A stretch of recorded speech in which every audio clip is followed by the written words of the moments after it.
Je m'appelle Alice Audrin. Je suis mère qui s'identifie à la communauté LGBTQ+. J'ai au total, la dernière fois que j'ai compté, 6 enfants qui ont entre 3 ans et 18 ans.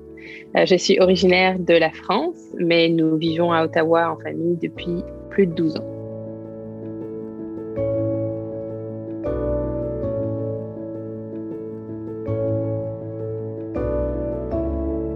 On a été assez bien accueillis la plupart du temps. C'est certain qu'il faut ouvrir des canaux de communication assez rapidement pour que les personnes enseignantes soient au courant de notre situation et par exemple, ne se mélangent pas, ne fassent pas d'erreurs ou soient au courant en fait, de la composition de notre famille. Donc, je pense que c'est assez positif, même s'il faut faire un effort d'aller de l'avant et de s'assurer de bien présenter notre famille.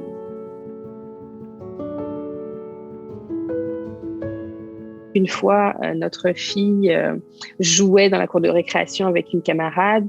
Elle lui a dit « on peut se marier, même si on est 2 filles, on peut avoir des enfants, on peut faire semblant ». Cette camarade l'a rapporté à ses parents et ses parents lui ont interdit de jouer avec notre enfant parce qu'ils pensaient qu'il lui mettait des idées dans la tête et qu'ils ne voulaient pas que leur enfant soit exposé à la communauté LGBT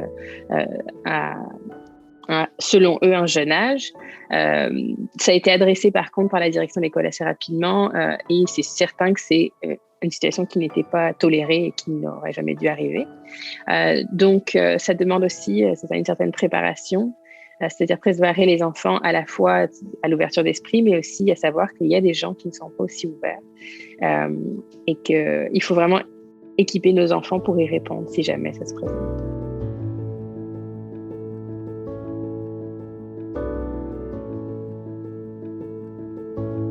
Des exemples dans les écoles, ce serait vraiment d'avoir plus de ressources, aussi d'enseignement direct au sujet de diverses réalités, plusieurs matériels scolaires aussi. Il y a aussi un gros travail à faire pour être plus neutre dans la façon dont on parle, par exemple. Pour nous, ça nous changerait la vie que les enseignants prennent le temps et se pratiquent à dire parents au lieu de dire papa et maman à chaque fois. De dire vos parents ou ton parent, ça permettrait une plus grande neutralité pour que nos familles soient plus incluses, par exemple.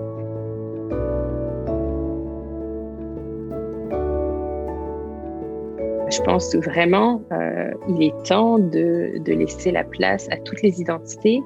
C'est ce qui est le plus positif pour les enfants et les communautés. Et c'est ce qui aidera chacun de nous à se sentir bien dans sa peau.